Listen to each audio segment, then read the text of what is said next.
historia real. Chile 1970-1990. 11 de septiembre de 1973.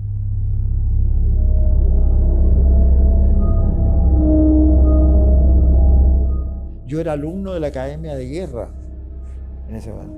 Guillermo Garín, general, vicecomandante en jefe del ejército. Bueno, había mucha inquietud, reuniones de los generales. Y el día 10 estábamos en una de las actividades más importantes de la Academia de Guerra, que es los Juegos de Guerra, que es un verdadero examen que se toma a todos los alumnos integrados, como quien dice, en dos bandos que se enfrentan y, bueno, van conduciendo un conflicto, una guerra entre los bandos.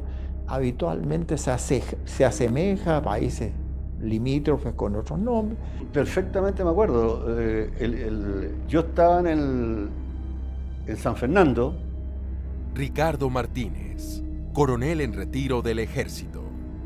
En el regimiento en San Fernando. Y yo era el ayudante del comandante del regimiento y me manda a buscar a las 9 de la noche de ese día.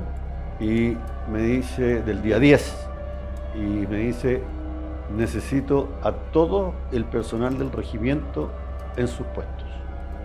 Y el primer día, recuerdo yo, estaba exponiendo la situación político-estratégica que iba a conformar el conflicto que se iba a declarar más adelante. Entonces yo estaba exponiendo esa situación, y de repente el director de Academia de Guerra dice, señores,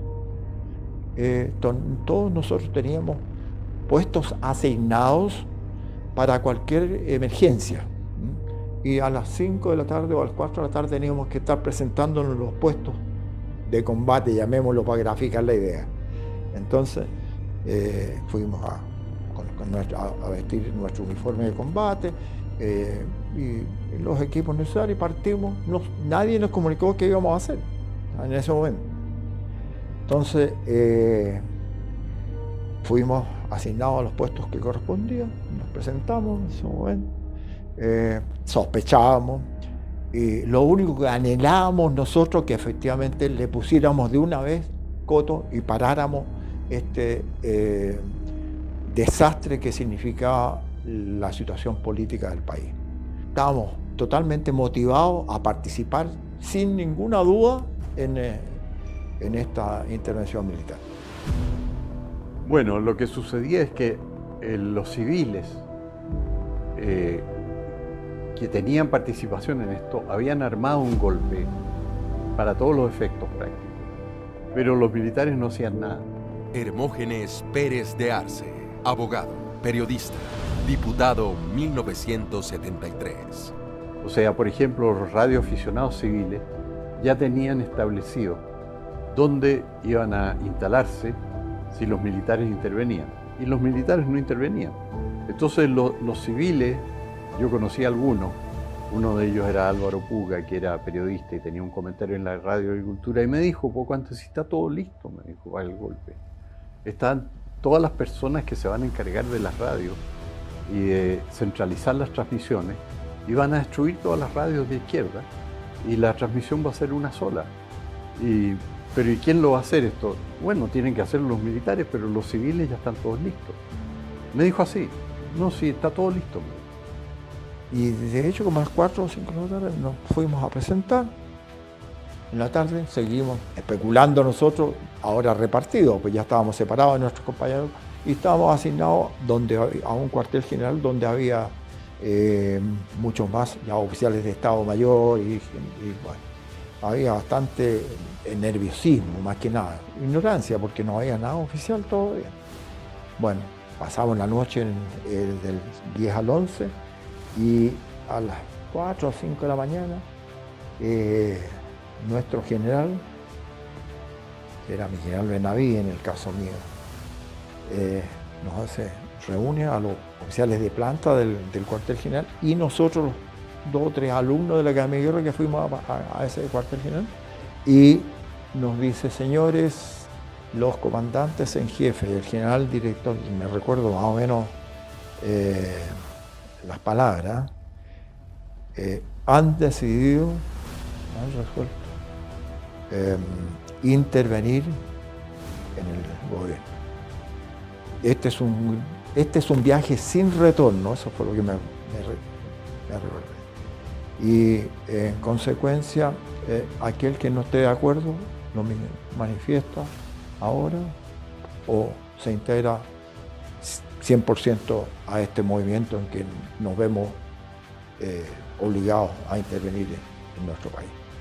Eso fue por las 5 de la mañana del día 10, del 11, perdón, y del 11 de septiembre. Y bueno, y fuimos, empezamos totalmente de acuerdo. No, había una excepción por ahí que quiso conversar separadamente con él. Se fue esa persona. Y yo recibo cuenta a las 10 de la noche. Y a esa hora él nos comunica de que a las 6 de la mañana se inicia la intervención militar a lo largo de todo Chile. Por lo tanto, esto se mantuvo en secreto hasta la noche del 10. Ninguno de nosotros sabía lo que iba a pasar. Lo que sí tengo que decir de que había una efervescencia muy alta en el ejército. No puedo hablar por las otras instituciones porque no lo sé, porque todo el ejército, tanto oficiales como suboficiales, estaban absolutamente descontentos con lo que estaba haciendo el presidente de la República, y nos estaba llevando a un gobierno marxista, y además estaban muy descontentos de la actuación que estaba realizando el comandante en jefe de la época, mi general Carlos Prat.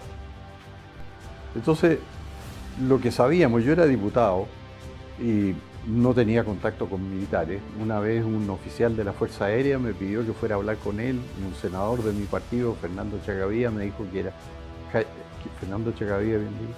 que era una persona de toda confianza. Fui a hablar con él, era un coronel de apellido Lapostol, y él me preguntó qué me parecería a mí si hubiera un gobierno militar. Y yo le dije, bueno, eso no está dentro de la Constitución, le dije yo soy diputado, soy abogado, si usted me pregunta un gobierno militar, yo reviso la Constitución y no está en ninguna parte. Y entonces eso fue lo que recuerdo de la conversación, porque fue lo único que salió de lo normal. Lo demás fue una conversación de actualidad, nomás con este uniformado, que no sé por qué quería hablar conmigo, tal vez porque yo hablaba por radio y escribía en los diarios.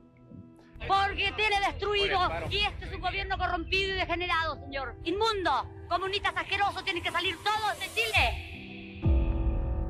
La intervención fue, pero prácticamente por unanimidad, apoyada por las Fuerzas Armadas integralmente. Esa fue la gran cualidad que tuvo este movimiento, porque era tremendamente peligroso que hubiese fracciones o que se hubiese fracturado el frente de las Fuerzas Armadas. Esa noche del 10, una vez que recibe cuenta el comandante del regimiento y nos informa de la situación y nos indica cuáles son las misiones de cada uno, porque entre paréntesis la gente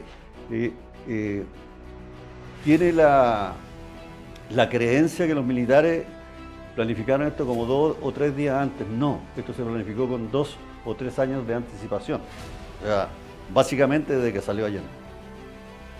Y esto no es porque haya salido Allende, es que se hace siempre. Las Fuerzas Armadas siempre están preparadas para los peores escenarios que se puedan dar, tanto externos como internos. Yo no tenía información militar ni de ese origen, no sabía lo que iba a pasar. Y de hecho, entre los diputados del Partido Nacional habíamos acordado que en caso de una emergencia institucional, que podía ser un golpe militar o un golpe del gobierno, autogolpe, nosotros nos íbamos a reunir en grupos en distintas partes, con medios de comunicación. Y a mí me habían asignado irme a la radio Minería, que quedaba en Providencia con toda la... en caso de emergencia. Entonces yo sabía a dónde tenía que ir.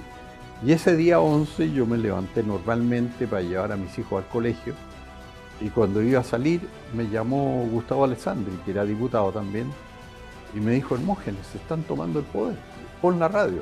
Y ahí puse la radio y oí los primeros bandos, y ahí me enteré. O sea, para mí fue una sorpresa completa en ese sentido. Atención, A partir de este momento, damos paso a una red provincial y nacional de radiodifusión de las Fuerzas Armadas, teniendo presente la gravísima crisis económica. Las Fuerzas Armadas y Carabineros de Chile declaran que el señor presidente de la República debe proceder a la inmediata entrega de su alto cargo a las Fuerzas Armadas y Carabineros de Chile. La prensa, radiodifusoras y canales de televisión adictos a la unidad popular deben suspender sus actividades informativas a partir de este instante. De lo contrario, recibirán castigo aéreo y terrestre. El pueblo de Santiago debe permanecer en sus casas a fin de evitar víctimas inocentes. Así que el comandante del regimiento toma el mando, él se va a la intendencia, habla con el intendente, le explica la situación y el ayudante de él, que era un capitán de carabineros, le dice que lo conduzca a la prefectura de carabineros, donde quedó en calidad de detenido, pero en una forma muy amable. Él lo entendió, no puso resistencia y por lo menos en la zona de Colchagua, que es donde me tocó vivir los primeros meses del pronunciamiento militar, fue absolutamente tranquilo. El clima era que esto no podía seguir y que iba a tener un desenlace, pero nosotros no sabíamos como civiles precisamente lo que había pasado, que después se supo muy bien cuando Merino le mandó esa nota a Pinochet y a Lee y le dijo que él iba a actuar el martes 11. Entonces ahí fue Merino el que gatilló el golpe. Yo lo viví de una manera muy especial, porque no estaba en Chile.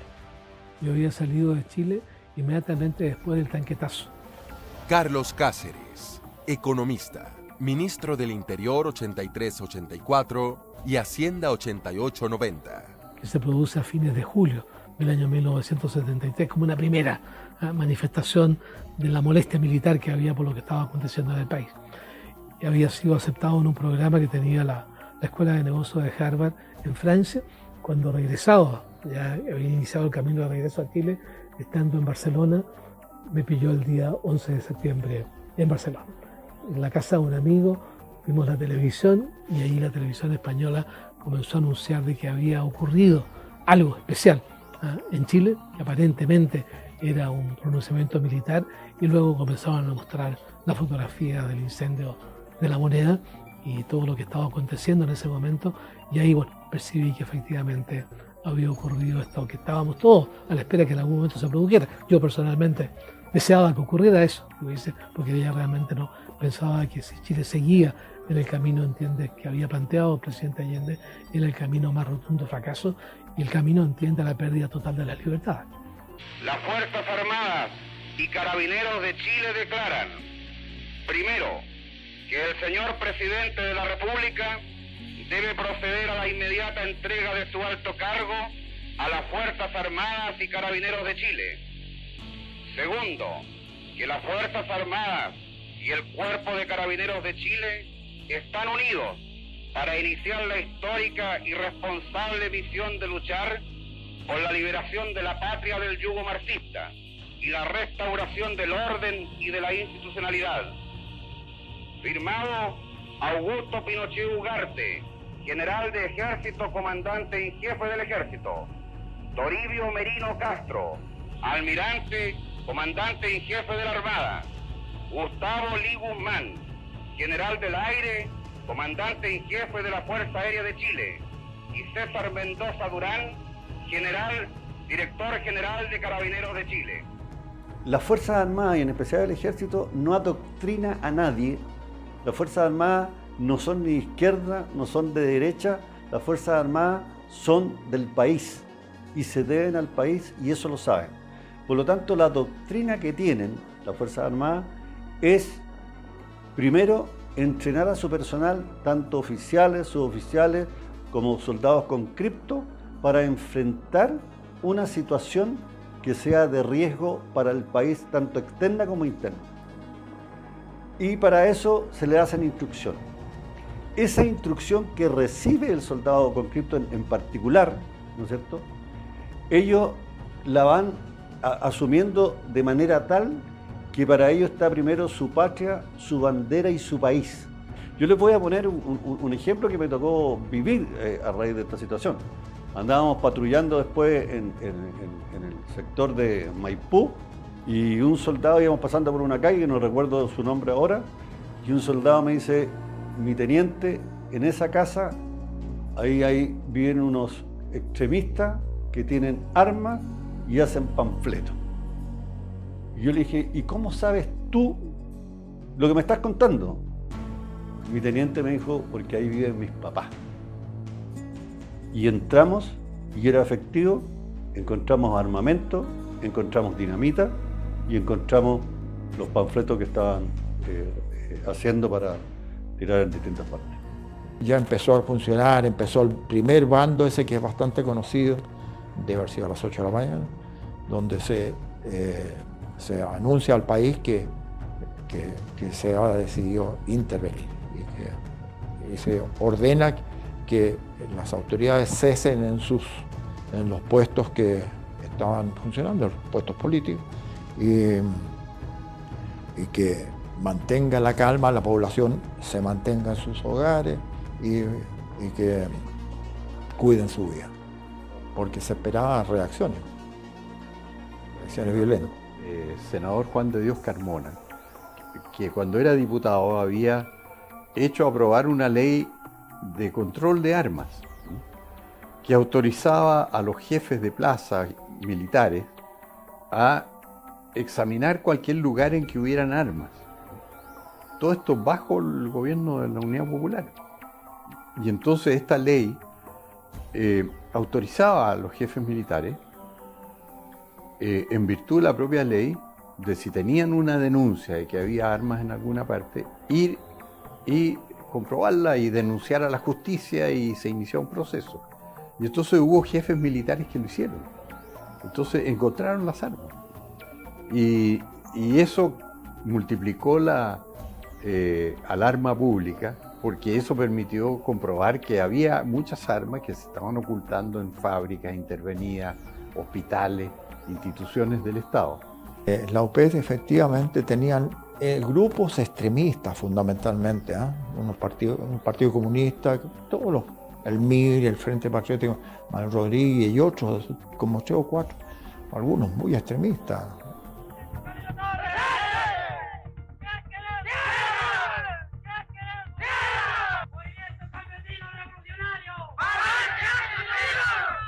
Entonces no teníamos informaciones fidedignas de dónde podrían salir las armas que podría tener la gente del gobierno.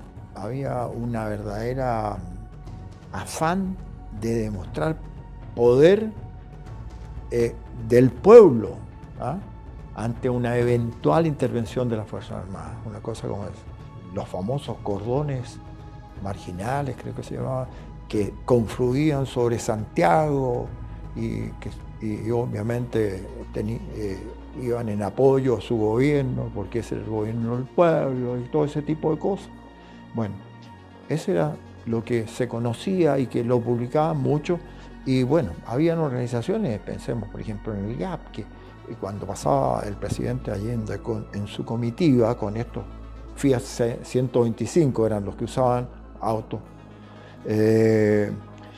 y con la gente del GAP, que era una organización absolutamente ilegal, no tenía vía legal eso, pero con sus armas mostrándolas a través de las ventanas y amedrentando a la gente para que conseguir, digamos, el efecto psicológico de que no era gratis intervenir contra el gobierno. Un poco era eso un poco el propósito. Cuando nosotros disparábamos, ya los soldados que estaban ubicados por acá concentraban el fuego hacia la ventana donde estábamos disparando nosotros. Pero en ese momento nosotros inmediatamente nos cambiábamos de ventana o nos cambiábamos de piso y los pillábamos a cada vez, ¿ya? Y ese fue el juego de 3, 4 horas que tuvimos. Pero gran sorpresa nos llevamos cuando unas tropas nuestras que van desde un cuartel que estaba cerca del Parque O'Higgins en dirección al Ministerio de Educación, creo que fue. Y ahí salieron un fusil famoso, el AK-47, el Kalashnikov, que es el fusil de la orden militar soviética. En ese momento, una extraordinaria arma, de un poder de fuego increíble, una rapidez de tiro tremenda. Y en una especie de allanamiento que hubo en ese primer momento, asesinan a uno de los sargentos primeros nuestros de una escuela de suboficiales. Y conocimos, nosotros que éramos profesionales, por supuesto en los folletos y en las revistas de armamento aparecía, pero este fusil que era tan efectivo. Y se allana a Tomás Moro, que es donde estaba el presidente Allende, y ya se había suicidado. Bueno, y se encuentran pero una cantidad increíble de fusiles AK-47 y otras armas, unas pistolas Browning, un armamento de buena calidad. Y no sabíamos, nosotros, como te digo, la inteligencia nunca había captado esas cosas porque era muy difícil meterse sin quedar en evidencia. Y con las represalias correspondientes que nos venían de las autoridades que estaban en ejercicio. Hubo un general que se distinguió mucho, que era, tenía su sede en Punta Arenas, que es el general Torres de la Cruz, que tomó al pie de la letra la ley y durante la Unidad Popular iba a lugares donde capturaba armas de gente de la Unidad Popular y no podían decirle que no, porque eso era legal. Y él iniciaba las acciones en los juzgados. Entonces eso pasaba también en otras partes del país. Entonces eso fue como una manera de ir creando un clima de que la Unidad Popular se estaba armando clandestinamente y que iba después a aprovechar eso para dar un autogolpe, cosa que se comprobó después cuando salió el Plan Z, que tuvo muchos ejemplares que se capturaron y que figura en el libro blanco del cambio de gobierno en Chile fotocopiado. Y ahí una de las alternativas que contemplaba el Plan Z era el autogolpe de ellos. Otra era una invasión extranjera y la otra era un golpe militar hecho por opositores. Yo estoy convencido que el Plan Z, que es un compendio de planes menores, fue elaborado y preparado, o asesorado, mejor dicho, por extranjeros que tienen práctica en esta clase de planes. No me puedo quedar al margen de pensar que solamente fue elaborado de gente de acá. No, esto fue elaborado, puedo asegurarlo, por especialistas en estas materias. Y me atrevo aún más a decir que eran señores cubanos. La Unidad Popular sí estaba armada, en un comienzo yo diría un armamento bastante precario para la época, pero posteriormente empezaron a recibir armamento desde Cuba. Sí, aquí la gente se olvida. Aquí en Chile llegaron a haber 10.000 cubanos. 10.000 cubanos. Y eso mucha gente no lo sabe. Y esa gente estaba armada. Y ahí es donde estaban al mando del general de la Guardia. Esta gente recibía entrenamiento cubano y recibía armamento cubano. No solamente en Santiago, sino que en provincia y dentro de provincia, en lo que hoy se llama la región de la Araucanía, básicamente en el Tume, donde estaba el famoso comandante Pepe. Las armas ahí quedó claro que venían, por supuesto, fundamentalmente de la Unión Soviética y a través de Cuba, como después se comprobó en este intento de traer armas desde Cuba en Carrizal Bajo. El miércoles 6 de agosto de 1986 fue descubierta la mayor operación del Frente Patriótico Manuel Rodríguez hasta ese momento. En la localidad de Carrizal Bajo ingresaron un arsenal destinado a la lucha contra el régimen militar de Augusto Pinochet. La gente se olvida de que Allende y su gente mató a muchos chilenos antes del 11 de septiembre del 73, a muchos. Hubo muchos asesinatos y la gente no lo recuerdo hoy día. Hubo violaciones. Hay una señora que le quitaban el predio y entre 30 maleantes del MIR La violaron durante todo el día hasta cansarse y ella al final terminó quitándose la vida mediante el ahorcamiento. Nuestra opinión es que la crisis económica, el intento de la Unidad Popular de acaparar el poder por cualquier medio, el caos moral y la destrucción institucional a que habían llevado el gobierno del señor Allende al país, provocaron un grado de desesperación y angustia colectivo en la mayoría de la población de los chilenos que precipitaron este pronunciamiento de las Fuerzas Armadas. Nosotros tenemos el convencimiento de que la llamada vía chilena de construcción del socialismo, que empujó y enarboló como bandera a la Unidad Popular y exhibió mucho en el extranjero, estaba rotundamente fracasada. Y eso lo sabían los militantes de la Unidad Popular y lo sabía Allende. Y por eso ellos se prestaban, a través de la organización de milicias armadas, muy fuertemente equipadas, que constituían un verdadero ejército paralelo, para dar un autogolpe y asumir por la violencia la totalidad del poder. En estas circunstancias, pensamos que la acción de las Fuerzas Armadas simplemente se anticipó a ese riesgo para salvar al país de caer en una guerra civil o en una tiranía comunista. Hubo defensa, por eso hubo 80 militares muertos en esos días, en los primeros tiempos.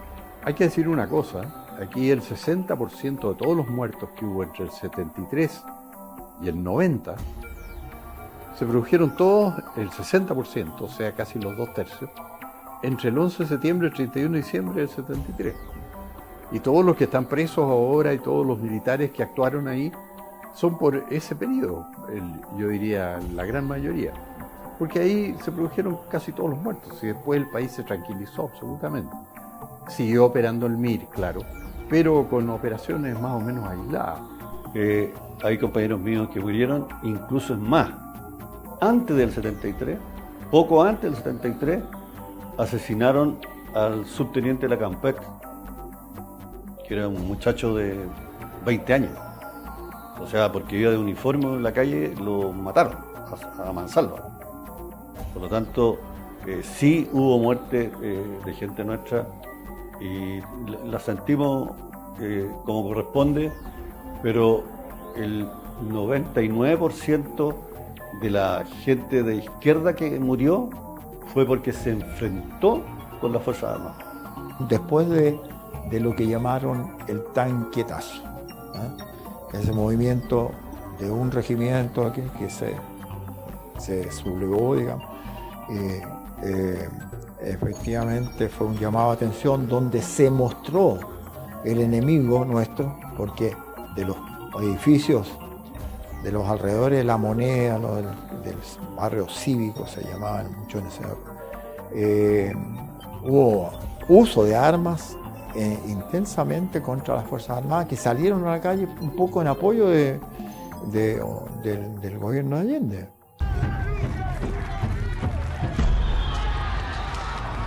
Por ejemplo, a la altura de 1978, en todo el país, en todo el año, hubo 9 bajas, 9 muertos, por la acción de la guerrilla y la represión.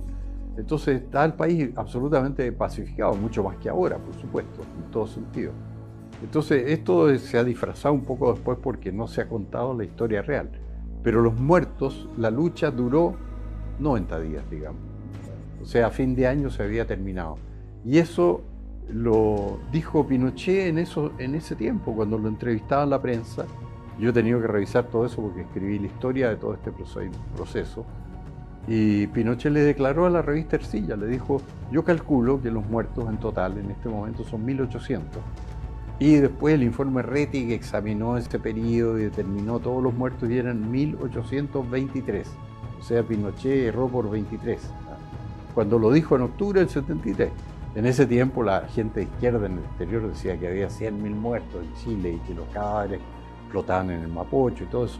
Pero la verdad es que fueron 1823, de los cuales 300 y tantos eran muertos por la izquierda y 1500 por los militares. Los cordones industriales, yo diría que el que puso más resistencia, que fue un par de horas, fue el del sector Cerrillo, donde estaba Defensa Maense. Pero eso fue un par de horas. Y después, nada. Lo que sí,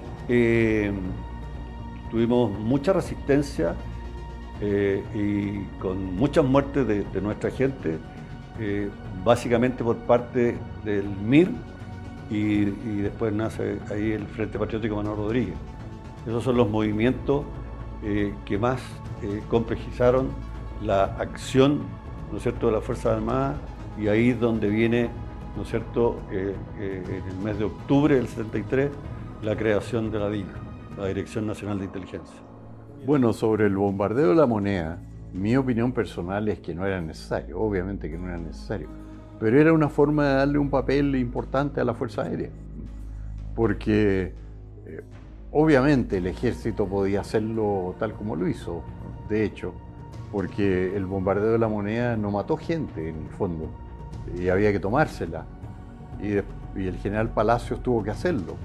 Yo considero que fue acertadísima, pero fue una gran idea. ¿Por qué? Porque con ese ataque se impidió que todos estos exabruptos, llamémoslo así, que de las autoridades de gobierno que llamaban al pueblo que se viniera a hacer, y además los movimientos extremistas que también se mostraban y se comportaban como activistas para que la gente concurriera en apoyo al gobierno, se expusieran a lo que las Fuerzas Armadas habían iniciado ya.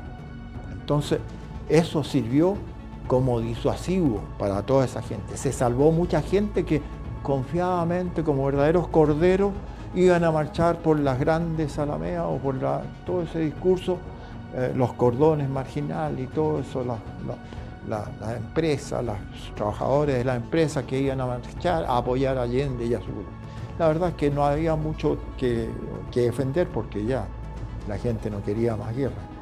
A ver, si yo lo miro desde la perspectiva de hoy, tal vez no lo hubiese hecho.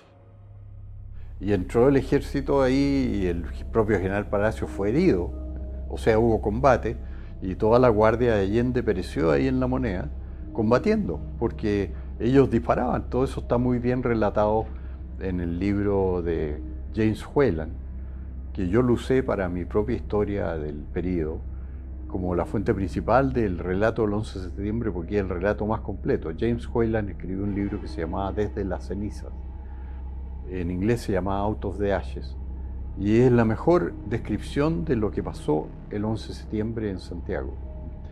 Y ahí murieron 30 uniformados ese día. Pero en el momento en que ocurrieron los hechos, sí, yo creo que estuvo muy bien hecho, porque ahí se dan dos elementos que son muy claves. El primer elemento es demostrarle a la gente de izquierda y de extrema izquierda de que las Fuerzas Armadas estaban dispuestos a todo, y el segundo elemento que se da ahí es también demostrarle cuál era la calidad del entrenamiento de la gente nuestra, porque hay que entender que es muy difícil, y de hecho esto se ha estudiado en varias academias de guerras del mundo, es muy difícil de que se disparen proyectiles. Estamos hablando del año 73, pues no son los proyectiles de hoy día, a un edificio como era La Moneda, que está en pleno centro de Santiago, sin dañar a nadie más. Se sabía que era muy grave destruir, digamos, el edificio de La Moneda, que era, como quien dice, el símbolo del poder. Y se suponía que estaba adentro todavía el presidente Allende, y todavía mucha la gente que le servía que servía junto a él. Pero se calculó muy bien, y además dieron una demostración de eficiencia los pilotos de la Fuerza Aérea que realizaron este ataque, pensando en realizar justamente la menor mortandad posible. Pero ese acto favoreció mucho a la población civil, que pudo haber sido utilizada para apoyar al presidente Allende en esta situación ya que tiene que haber sido desesperada para él. Así que pienso que fue muy positivo y la moneda se reconstruyó. Y yo estuve 8 años trabajando adentro. Bueno, él decidió quitarse la vida. Él lo había dicho en sus discursos que yo leí y leí en ese tiempo. Él decía, textualmente decía, tomándose una pierna, aquí hay carne de mártir, compañero, yo no me voy a entregar. Carne de mártir, esa era una frase de él. Entonces él lo tenía en mente, porque él se da cuenta de que estaba en una situación crítica y estaba decidido a no ceder en nada, ni a manejar a su propia gente. Entonces él sabía que esto iba a tener un desenlace traumático. Y por eso él decía que no iba a salir voluntariamente de la moneda. Y cuando llegó el momento en que lo que tenía que hacer era eso, tenía que entregarse, decidió poner fin a su vida. Yo creo que la muerte de Allende, sin tener mayores antecedentes de lo que pasaba por su cabeza, él tomó la decisión. Hay varias versiones, o un par de versiones respecto, incluso que lo mató un cubano, etcétera, etcétera. En un comienzo se habló de que lo había matado al ejército de Chile, y después quedó comprobado que no.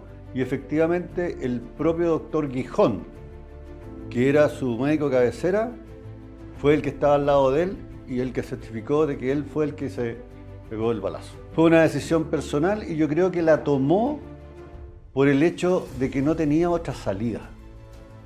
O sea, desde el momento que él fue derrotado y de la forma que fue derrotado, y con lo orgulloso que era Allende, yo creo que él, la única salida que vio fue su muerte, y para trascender en la historia, porque así son estos comunistas. Yo creo, entiendes, que él se dio cuenta de que, bueno, no tenía la alternativa de ir al exilio. O sea, le ofrecieron, digamos, dentro de la pregunta anterior que usted me hacía, le ofrecieron la posibilidad de exiliarse, incluso le dieron la posibilidad de irse a México, que después su señora partió, ¿no es cierto?, exiliada a México. Pero yo creo que hay un sentimiento, ¿entiendes?, que nace, yo creo, en algunas personas, de defender posiciones hasta el final, en que la vida pasa a ser una especie de un testimonio de la creencia que él tenía en las cosas que estaba haciendo, y finalmente, bueno, cuando ve que eso no es posible lograrlo, lamentablemente conduce, ¿no es cierto?, a esa decisión de suicidio, aun cuando se le dieron alternativas y se le dio el pase, entiende, para que él saliera de la moneda y se dirigiera, ¿no es cierto?, a tomar un avión que lo llevara de viaje a México, que ya le había ofrecido la posibilidad de asilo. Y yo eso lo supe muy directamente porque el médico, uno de los médicos personales de él, era el doctor Gijón. El doctor Gijón vio cuando Allende se suicidó, porque él iba a salir de la moneda y vio que había una mascarilla en el pasillo frente al salón donde se suicidó Allende, y fue a buscar la mascarilla para salir con una mascarilla por los gases que habían y todo eso, y al agacharse a recoger la mascarilla sintió una ráfaga, miró y vio morir a Allende. Entonces se sentó ahí en el sofá, vio que no había nada que hacer, tomó el arma, la puso en el sofá, y estaba sentado ahí, y entró el general Palacio y le dijo: ¿y usted qué hace aquí? ¿Usted lo mató? No, le dijo. Yo vi esto y vi que no, le tomé el pulso, que era inútil porque tenía la cabeza destrozada, y acaba de pasar, le dijo. Y el general Palacios le creyó. Entonces, por eso Gijón no tuvo problema y quedó libre ese mismo día, y lo declaró en la noche por la televisión. Si todo esto, todos supimos ese mismo día lo que había pasado por eso, porque la UP durante muchos años dijo que habían asesinado a Allende. García Márquez, el escritor colombiano, escribió todo un artículo larguísimo en la revista Playboy norteamericana sobre cómo los militares mataron a Allende y aviones norteamericanos bombardearon la moneda, toda una fantasía. Pero los chilenos que estábamos aquí lo vimos por la radio al doctor Gijón diciendo: yo soy el doctor de uno de los doctores del presidente Allende, Y yo vi cuando se suicidó en La Moneda y me senté al lado de los restos hasta que llegaron los militares. Entonces supimos toda la historia al pie de la letra. Enseguida una comunicación al señor presidente de la República. Then a communication to Mr. Allende. Para que entregara el mando de la nación sin derramamiento de sangre. So he will relate the power without any loss of blood. Sin embargo, el señor Allende se negó a aceptar esta proposición. But Mr. Allende refused this proposal. Respecto de la muerte del presidente Allende, era totalmente evitable. De hecho, yo sé de muy buena fuente que se le ofreció, por supuesto, sacarlo del país, donde no podía, obviamente, quedarse. Él tenía que irse del país, no había forma de... y él seguramente iba a ser acogido porque habían países que tenían buena relación, como el caso de México. Y se planificó que el presidente volara con su familia. Se le ofreció hasta México. Llegué al Ministerio de Defensa y el secretario comandante en jefe me dice: tú tienes que ofrecerle al presidente un avión de C-6 y lo tienes que acompañar donde él se quiera ir. Ahí entré más o menos 9:15 cuando ya los tanques estaban alrededor de La Moneda. Cuando llega el presidente a su despacho, yo le digo: señor presidente, le vengo a ofrecer un DC-6 que está en Cerrillo con la tripulación que yo conozco para que nos vamos del país. Yo tengo orden de ir a dejarlo donde usted quiera, delante de los otros 2 decanes. Y el presidente me dijo: comandante, dele usted la gracia a su institución, pero yo no me voy a ir del país y yo me voy a suicidar si tratan de aquí me sacan muerto. Y él pescó una metralleta que tenía al lado y se la puso en la boca y dijo cómo lo iba a hacer delante de nosotros.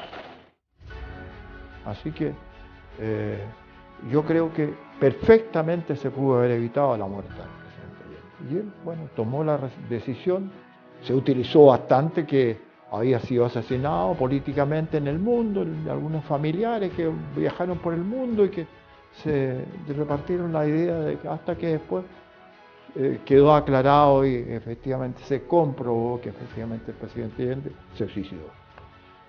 Y no es para menos, si no es para menos. ¿Por qué? Porque el presidente Allende tiene que haber hecho ese análisis de cuán grande fue su fracaso y cuánto daño le hizo a su país. Entonces, no cabe la menor duda que hay ideas al respecto, en el sentido de que es una cobardía suicidarse. Bueno, yo creo que para tomar una decisión de esa naturaleza hay que ser bastante hombre, así que en ese sentido le reconozco que se hizo justicia a sí mismo, como castigo por lo que le había hecho a su país. Un análisis de esa naturaleza debe haber ocurrido en la mente del presidente. Los partidarios de Allende, transcurrido el pronunciamiento militar, lo que hicieron, que es lo que hace siempre la izquierda, arrancar.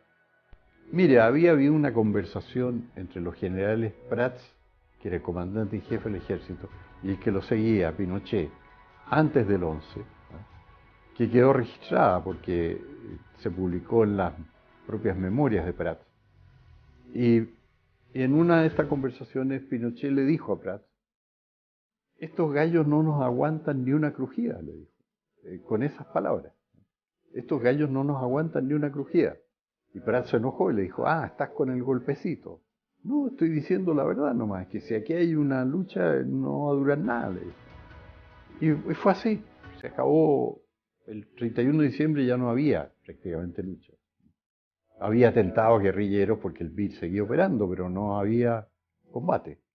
Arrancaron, se metieron a las embajadas, se asilaron y otros se fueron por pasos fronterizos no habilitados hacia Argentina, Perú o Bolivia y lograron salir de Chile.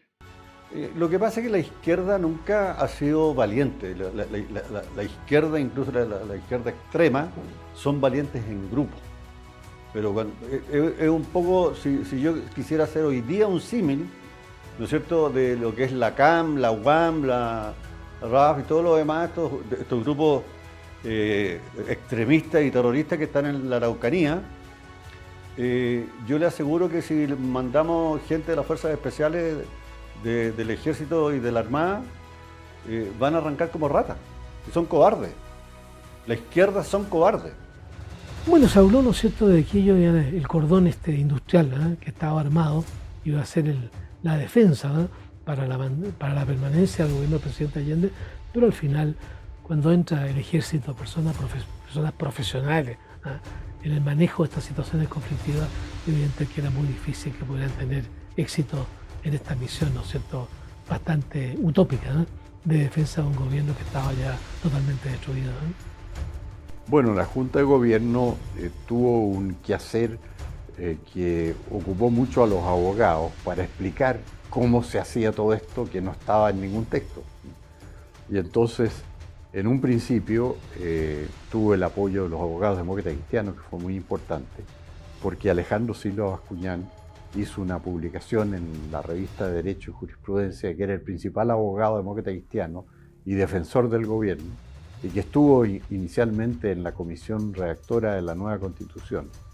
Y él, prácticamente de su puño y letra, escribió una justificación no solo moral y legal del gobierno militar, sino que dijo que era un gobierno legítimo.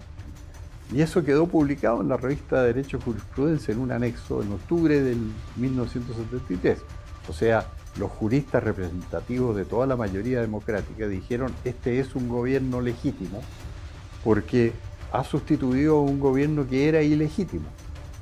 Y luego el gobierno que sustituye a uno ilegítimo no puede ser ilegítimo a su vez. O sea, terminó con la ilegitimidad. Ese era más o menos el raciocinio. Eso, bueno, todo eso ahora está borrado de la memoria histórica porque nadie lo publica, pero yo lo publico en mi historia del régimen militar, que se llama Historia de la Revolución Militar Chilena. Y está en la revista de Derecho y Jurisprudencia, que es una publicación de amplia aceptación nacional e internacional. Entonces, hubo un apoyo jurídico general de la mayoría democrática para considerar que el gobierno de la Junta era legítimo. El que encabezó, organizó y creó el tema de que las Fuerzas Armadas intervinieran junto con Carabineros en el pronunciamiento militar fue el almirante Merino.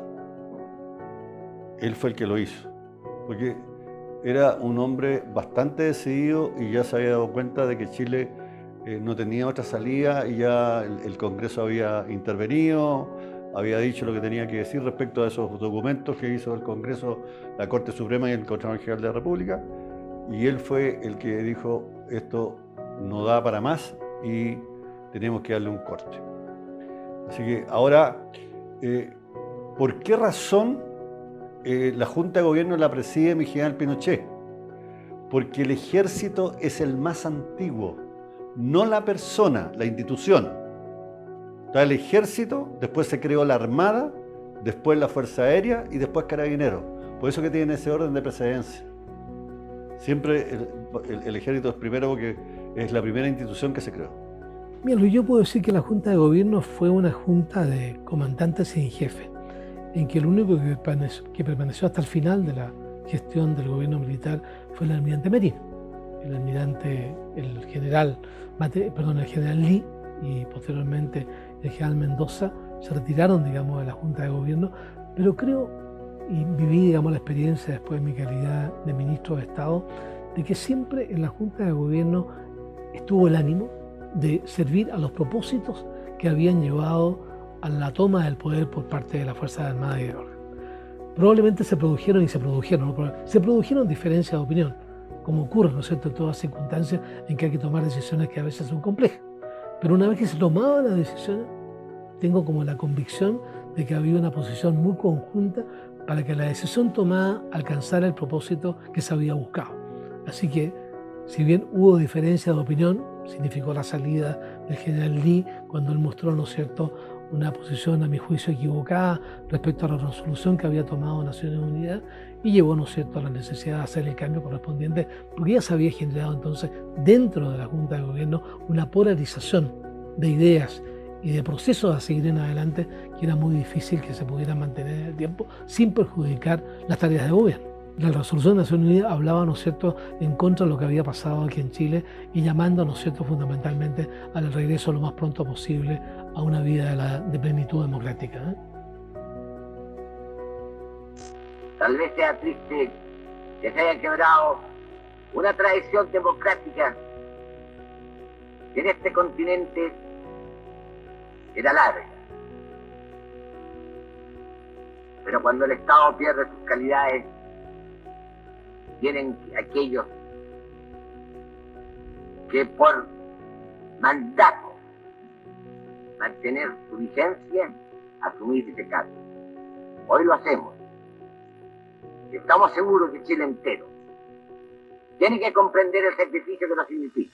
Estando yo muy preocupado y muy, digamos, triste por lo que estaba pasando en nuestro país, y con evidencias absolutas que lo que estaba expuesto era nuestra libertad, y por esta cosa que yo llevo muy adentro en el sentido del amor a la libertad, consideré que el hecho que se hayan logrado poner de acuerdo los comandantes en jefe y el general director de Carabineros para actuar al unísono y sin ninguna vacilación, todos por parejo, es una cosa notable.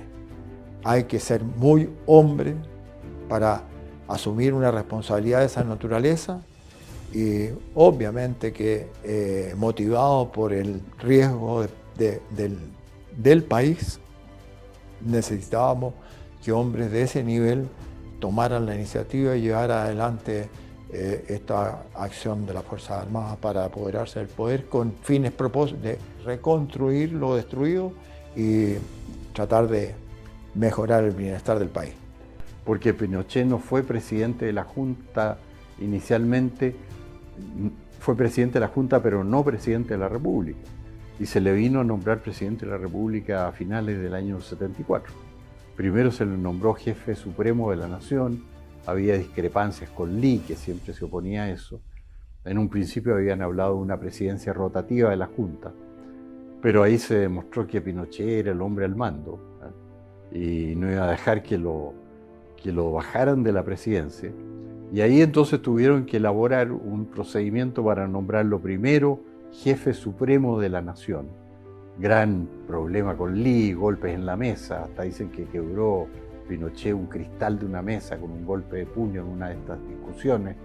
Y finalmente, a fines de año, dictaron un decreto sugerido por uno de los ministros civiles. Dijo, aquí tiene que haber un presidente de la República. Y ahí nombraron presidente de la República Augusto Pinochet. Cuando se produce el pronunciamiento militar, tuvo un gran apoyo de la ciudadanía, pero un gran apoyo, y por varias razones. Y yo creo que la fundamental fue porque la gente por fin podía salir de su casa sabiendo que iba a volver sin que le pasara nada. Eso fue lo que se produjo, porque durante el gobierno de Salvador Allende uno veía salir a sus padres de la casa y no sabía si iban a regresar con vida o no. Yo creo que la reacción general fue una reacción de alivio. Yo creo, entiendes, que por fin llegó. Por fin ocurrió lo que muchos esperaban. Si en esa oportunidad se hubiese hecho un plebiscito, con estimación también personal. Y si la gente estaba de acuerdo o en desacuerdo con lo que había ocurrido el 11 de septiembre, no tengo duda alguna de que la mayoría habría señalado que estaba de acuerdo. Señoras y señores, en este instante, arriba hasta el recinto de la Quinta Vergara, Su Excelencia el Presidente de la República. Yo recuerdo los videos y recuerdo la imagen de aquel tiempo y la Quinta Vergara aplaudía a rabiar a Pinochet. El general acompañado de su distinguida esposa y altas autoridades de la zona, recibe el homenaje del público chileno e internacional en la Quinta Vergara. Porque realmente el estado de situación del país no daba para más. Entonces yo creo que la reacción natural fue una reacción de alivio de que por fin había ocurrido lo que todos estaban esperando que ocurriera. El país completo estaba convulsionado y afectado directamente. O sea, la sola declaración del presidente de que quedaban 3 días de harina. Entonces, bueno, eso era una forma de graficar el desabastecimiento absoluto que existía en el país. O sea, estábamos con situaciones que afectaban directamente a todos los hogares. La reacción de la gente fue muy espontánea, en el sentido que se izaron banderas en todo, por lo menos en Santiago lo que vimos nosotros, pero creo que el país completo se embanderó y la gente cambió y empezaron a salir a la calle como si hubieran estado ya presos, si hubiesen sido ya una segunda Cuba. Salieron, pero todos a festejar, se sentían libres. Hubo un gran alivio de la gente y en forma espontánea, la masa ciudadana, esos que no pertenecían a estos partidos tan ideologizados que llevaron adelante el proyecto marxista.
Son organizadas, jerarquizadas, disciplinadas. Y se sabía que iban a hacer lo que se dispusieran a hacer, lo iban a hacer bien.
porque tenían un muy buen equipo civil de respaldo. O sea, había una civilidad probablemente la más capacitada del país, que era toda la gente de la derecha, que es la más capaz del país y ha sido siempre, que tenían equipos suficientes para darle soporte al gobierno. Y personas de gran capacidad, por ejemplo, en la acción política, como Jaime Guzmán, desde los primeros tiempos fueron asesores personales de Pinochet, o de otros miembros de la Junta, tenían otros asesores capacitados. Entonces había equipos civiles muy buenos que apoyaron en todo momento a la Junta Militar, que formaron las comisiones legislativas, que legislaron bien todo ese periodo, porque estas comisiones eran abogados de la mayoría democrática del país que formaron verdaderos parlamentos que funcionó, si la Junta era el poder legislativo. Las primeras medidas fue, había que destruir al MIR, que era el problema más grave que nosotros teníamos, y eso estaba muy claro porque primero era gente que no, como dice Putin, era gente que no tenía corazón. O sea, eran asesinos y se dedicaban a matar independiente si le hubiesen hecho algo o no le hubiesen hecho algo. Ese era lo que ellos buscaban básicamente. Y ahí quiero detenerme un segundo, que a nosotros nos llamó la atención. Cada vez que se detenía en la calle a un mirista, al rato se estaba presentado el recurso de amparo en la Corte de Apelaciones. No habían teléfonos celulares. Entonces a nosotros nos llamó la atención. ¿Qué pasa aquí? ¿Y qué es lo que se hace? Se dispone a infiltrar el MIR. Y eso fue lo que se hizo. ¿Y qué es lo que hacían? Ellos nunca tomaban micro, siempre andaban a pie. Porque en la micro podían tener, los podían detener. Ellos caminaban. Entonces, como no habían teléfonos celulares, ellos cada una hora tenían que comunicarse con la Vicaría de la Solidaridad. Cada una hora. Y si pasaba un minuto después de la hora, la Vicaría inmediatamente colocaba el recurso de amparo. ¿Y por qué lo supimos? Porque se infiltró el MIR. Y así se destruyó el MIR. Completo. Bueno, las primeras medidas fueron anunciar un compromiso, el compromiso de restablecer la democracia. Creo que eso es muy importante recalcarlo una y otra vez. Hubo un compromiso formal de las Fuerzas Armadas, sin señalar periodos de tiempo, de restablecer la auténtica democracia en Chile. Piensa que la alambrada solo es un trozo de metal, algo que nunca puede detener sus ansias de volar, libre como el sol cuando amanece. Yo soy libre como el mar, libre como un ave que escapó de su prisión y puede al fin volar.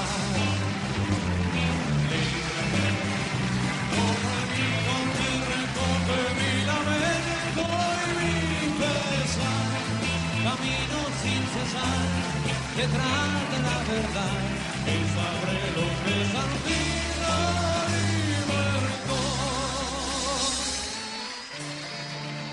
El gobierno se fijó metas inmediatas, vale decir, normalizar el país, recuperar el trabajo en las industrias y en el campo, lo cual se ha realizado en forma amplia.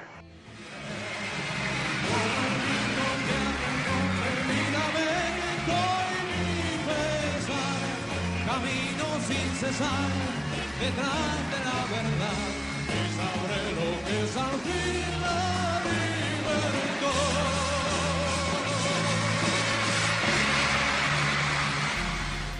Dentro de las primeras medidas económicas fueron muy importantes. Creo que una muy significativa fue anunciada por el almirante Gotuso, por ahí haber sido el mes de noviembre o de diciembre del año 73, de la apertura de la economía chilena a la competencia internacional. que era un punto clave en la nueva estrategia económica del país. Chile, en el año 1973, era una economía absolutamente protegida, nada más que para darle un dato. Había en ese entonces más de 5.000 posiciones arancelarias distintas, más de 5.000 posiciones arancelarias distintas. Y el rango de las posiciones arancelarias iban desde el 0%, no arancel, hasta 10.000% que pagaban algunas marcas de automóviles. Usted comprenderá la confusión, el caos, la posibilidad de corrupción que se abría. Primera medida tomada, todos los aranceles pasan a ser el 35% para todos los productos. La norma eminentemente impersonal que iba a ser una ilustración de muchas de las medidas que iba a tomar posteriormente el gobierno militar. Creo que allí fue de las primeras grandes decisiones, la apertura de Chile a la economía internacional, de tal manera que el proceso de progreso del país, el proceso de crecimiento del país, se fundamentara en sus auténticas ventajas competitivas. Abrir la economía para generar, ¿no es cierto?, una ventaja competitiva, una producción con ventaja competitiva, que fue, a mi juicio, el fundamento del progreso económico que vivió Chile a partir del año 1974, con su ciclo, como toda actividad económica. Hubo una caída muy importante en la actividad el año 74, hubo otra caída muy importante el año 1982-83, que me correspondió a mí ser presidente del Banco Central y ministro de Hacienda y enfrentar una situación realmente bastante crítica en la economía del país, y después, ¿no es cierto?, un proceso de expansión que prevaleció hasta término del gobierno militar el año 1990. Y nosotros nos tocó más porque estábamos hundidos, teníamos que salir del hoyo que nos encontrábamos. ¿Estábamos tan mal, general? Pésimo estábamos, ¿no se acuerdan ahora? Pésimo. Se habían robado hasta las barras de oro del Banco Central, pues. Las habían cambiado por barras de cobre. También se le olvidó. También se le olvidó que habría una puerta al costado donde se controlan los billetes, etcétera, para sacar los billetes. También se olvidaron. Hay muchas cosas que se han olvidado. Lo primero fue reorganizar, devolver empresas a sus dueños, devolver fondos a sus dueños y empezar a producir, que fue lo que la reconstrucción del país prácticamente. Entonces el país empezó a crecer, pero ahí había desequilibrios económicos tremendos. No se había pagado la deuda externa, había que pagarla. Y además había una crisis internacional, que fue la crisis del petróleo, porque la crisis del petróleo se desarrolló en el 73, junto con el gobierno militar llegó la crisis del petróleo y bajó el precio del cobre por la crisis del petróleo y subió el petróleo, que era la principal importación de Chile. Entonces el problema era gigantesco. Y ahí fue donde Pinochet fue muy decisivo, de dar un corte y solucionar el problema. Y lo hizo a través de su ministro Jorge Caguas, que es un hombre que hay que reconocerle los méritos que tuvo, porque se encontró con una situación imposible y la arregló, haciendo todos los sacrificios necesarios el año 75. Dentro de las grandes medidas que toma la Junta de Gobierno en ese momento fue la creación del Consejo de Estado, creo que se llamaba, eso habría que corroborar. Se nombra a hombres de gran nivel, entre otros recuerdo al abogado de apellido Ortúzar, que presidía el grupo de trabajo, que eran personas de gran calificación, para que se aboquen ya a la redacción de una nueva constitución política del Estado. Y empieza a trabajar el Consejo de Estado, donde se integran incluso el presidente González Videla y el presidente Jorge Alessandri alcanzó a estar también. Esa fue una gran medida que revelaba efectivamente lo que el gobierno militar pretendía: reconstruir el país, restablecer la convivencia entre los chilenos, porque eso había que hacer un gran esfuerzo para borrar todas las asperezas enormes que provocó, entre otros, por la ideología marxista-leninista que utilizaba el tema de la política del odio de clases. Aquí en Chile estaba completamente desarticulado el Estado de Derecho, no operaba, porque los tribunales mandaban oficios y nadie los obedecía. el gobierno no prestaba la fuerza pública, entonces el país había caído en la anarquía. Se habían apoderado por las armas, digamos, de las fábricas, de los fondos, de muchas viviendas. Entonces vivíamos en un clima anárquico. Eso era el tiempo de la Unidad Popular, se caracterizó por eso y fue uno de los motivos de su caída.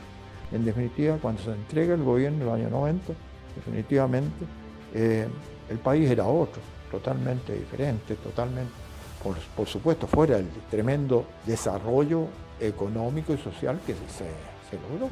Podemos, no sé si ahondar sobre esto, pero me parece a mí que es importante pensar que el año 73, la esperanza de vida, por dar un ejemplo de los índices de salud, que siempre está la OMS, la Organización Mundial de la Salud, midiendo en los países. No era el país mismo el que se estaba midiendo, pero la esperanza media de vida, por ejemplo, en Chile el año 60 era de 65 años, me parece. En cambio, se entrega el país con casi 75%, casi 75 años de esperanza de vida. En todos los índices de salud se logra un desarrollo en el país que era prácticamente los índices que tenían los países desarrollados de Europa, en Chile. Y por eso se reconoció que Chile en muchos sentidos pasó a ser el líder en América Latina en general. Sostengo, y lo he dicho y lo repito, la historia se va a encargar de colocar al general Pinochet y a la Junta de Gobierno y al Gobierno de las Fuerzas Armadas y Carabineros de Chile en el sitial y el lugar que se merecen una vez que pasen los años. La historia se demora más o menos entre 50 y 70 años en escribirse. Hoy día son solamente eslogan que usa la izquierda para tratar de ganarse la simpatía de nuestra juventud o adultos jóvenes, digamos, menores de 40 años, que están absolutamente deconstruidos. Le han lavado el cerebro y lo han convencido que lo que es malo es bueno y lo que es bueno es malo. Bueno, la opinión mía de él ha mejorado mucho después que escribí la historia del gobierno militar. Yo lo considero el más importante presidente de la historia de Chile, porque en términos de lo que hizo y de lo que evitó, o sea, él evitó una guerra civil, tuvo un don de mando suficiente para imponer un modelo socioeconómico exitoso, porque pudo haber impuesto, en realidad la mayoría de sus generales querían que él y de los otros miembros de la Junta, que impusiera otro modelo económico-social, y si hubiera impuesto otro habría fracasado y no habría logrado lo que logró. Entonces, todo el papel que tuvo en la guerra, cuasi guerra con Argentina, fue decisiva la personalidad de Pinochet. Entonces yo me he formado estudiando ex post a Pinochet, una impresión muy superior de la que yo tenía de él, porque yo, como director de diario, yo era director de La Segunda del 77 al 81, almorzaba frecuentemente con él y discutíamos, y en ese tiempo yo podría tener discrepancias de cosas que decía él, en fin, y no me daba cuenta del significado que tuvo en el fondo la intuición de él como estadista, para primero elegir el modelo que le iba a dar éxito, haciendo enormes sacrificios. Hubo un momento en que Pinochet resolvió y nombró a Caguas como biministro de emergencia, que había que terminar con el déficit fiscal, por ejemplo, y le pusieron término en un año y echaron 1/3 de la administración pública. Bueno, era la receta adecuada. Al año siguiente Chile ya estaba creciendo al 7%, que no había crecido hacía muchos años esa tasa, si es que alguna vez. Entonces, fue decisivo en eso. Y Miguel Pinochet, el número 1, creo yo, absolutamente como corresponde a un comandante en jefe, a un líder, ¿no?, que tiene capacidad de mando y que al mismo tiempo es capaz de mantener sus resoluciones. Yo llegué a los altos mandos de la institución Y muchas veces he pensado, si yo hubiese tenido la valentía y la firmeza para llevar adelante una acción de esta naturaleza y llevarla con éxito adelante. Así que realmente mi general Pinochet yo lo defino en ese sentido como un ejemplar comandante en jefe y al mismo tiempo con capacidades suficientes como para constituirse posteriormente en el jefe, el presidente de la República, que terminó siendo elegido el año 1980. Fue decisivo también en el tema de los derechos humanos para equilibrar, porque él tenía un movimiento guerrillero con mucho apoyo exterior, ¿no? Mucho financiamiento, llegada de armas, de elementos que venían acá a combatir contra el gobierno militar, a cometer atentados, sobre todo en los años 80. No me puedo quedar al margen de pensar que solamente fue elaborado de gente de acá. No, esto fue elaborado, puedo asegurarlo, por especialistas en estas materias. Y me atrevo aún más a decir que eran señores cubanos. Cuando se formó el Frente Manuel Rodríguez y el Partido Comunista emprendió la lucha armada en pleno con apoyo soviético, alemán oriental, cubano, eso fue un periodo muy difícil. A Pinochet en los 80 le hicieron 17 estallidos como el que hubo el 18 de octubre de 2019 y duraban un día. Si este estallido ha durado más porque no teníamos un Pinochet, pero duraban un día y se derogaba el estado de emergencia, el país se tranquilizaba hasta el siguiente estallido porque ellos creían y decían que iban a derrocar a Pinochet. Y a otro con menos energía y pantalones lo derrocan, no me cabe duda que lo derrocan, como pasó en el caso de Lee, que el año 78 se puso contra la Junta. ¿Por qué? Porque le metieron en la cabeza que no daba para más la situación, siendo que el 78 Chile iba como avión para arriba, pero Lee creía que habían fracasado y que había que entregar el poder. Entonces Pinochet tuvo esa firmeza. No lograron lavarle el cerebro como se lo lavaron a Lee. Y mantuvo la energía y coronó su gestión imposible, más éxito, creciendo al 10% al año, el país que más crecía en América Latina, pacificado completamente, no había conflicto en la Araucanía, no había terrorismo. O sea, coronó su tarea con un broche de oro, por eso la medalla Misión Cumplida era muy, muy merecida. Así que yo me he formado, podríamos decir, ex post, después de los hechos, estudiando. Yo leí 100 libros para escribir mi historia de la Revolución Militar, que es el mejor presidente de la historia de Chile, o sea, un tipo extraordinario en términos de tener un horizonte claro. El horizonte de él era la libertad de los chilenos. Eso es lo que él hizo. Y por eso, con la Constitución de él, tenemos la libertad que tenemos. Libertad en todo sentido. Libertad en lo económico, naturalmente, que es la que ha posibilitado la prosperidad, pero libertad política, para que no sea una democracia que le den un papirote y le echen abajo. Que no han podido echarla abajo, incluso con la rendición del propio gobierno, como ha sido el caso Piñera, no la han podido echar abajo. Entonces, mi imagen de Pinochet es lo más favorable que puede ser, formada estudiando después cómo fue su gobierno. En todo momento, él estaba preocupado de cómo le iba al país. Él era un patriota absoluto. En ese sentido, yo doy fe de cómo lo vi actuar. Y posteriormente lo vi ya en el gobierno mismo.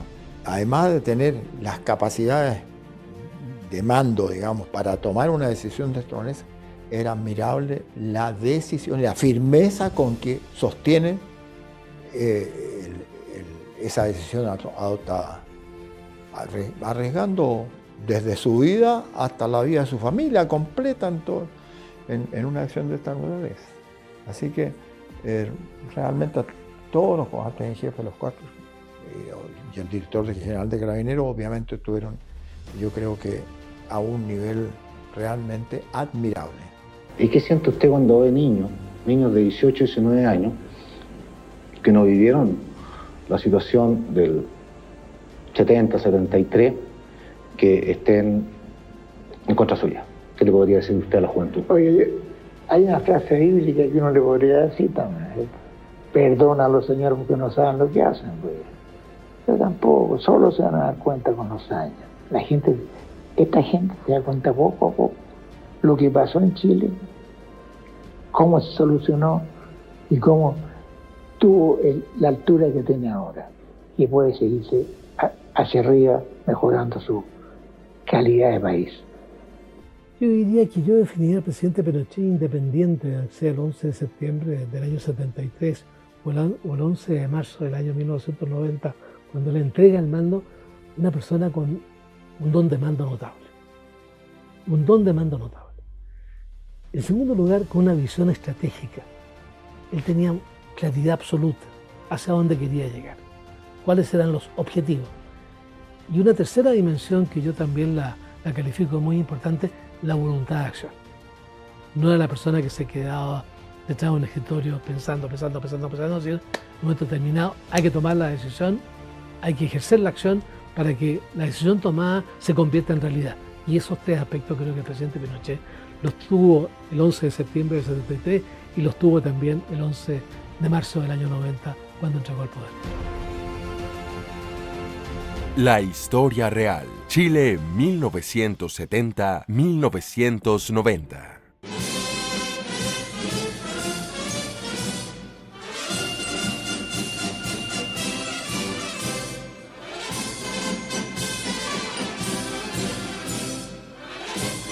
Dado que la izquierda se ha dedicado a escribir la historia, haciendo desaparecer gran parte de ella, falseando y adornando la realidad de los hechos. El documental La Historia Real, Chile 1970-1990, muestra el lado que se ha ocultado en Chile por 50 años. Se busca enseñar a quienes fueron educados con información falsa e incompleta y que no vivieron la época.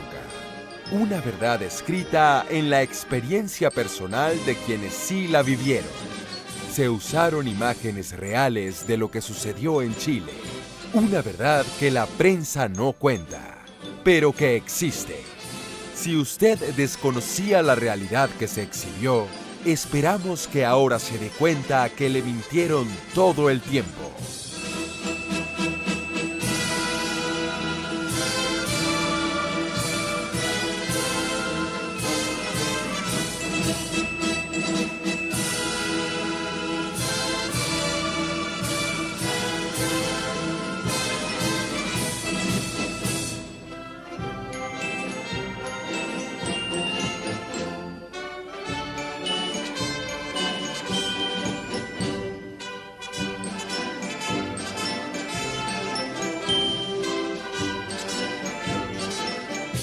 Todos somos chilenos. Tenemos que querer nuestro hermoso país. Cuidarlo de ideologías totalitarias, internas y externas que dañen nuestra libertad. Los chilenos siempre debemos ser libres. ¡Viva Chile!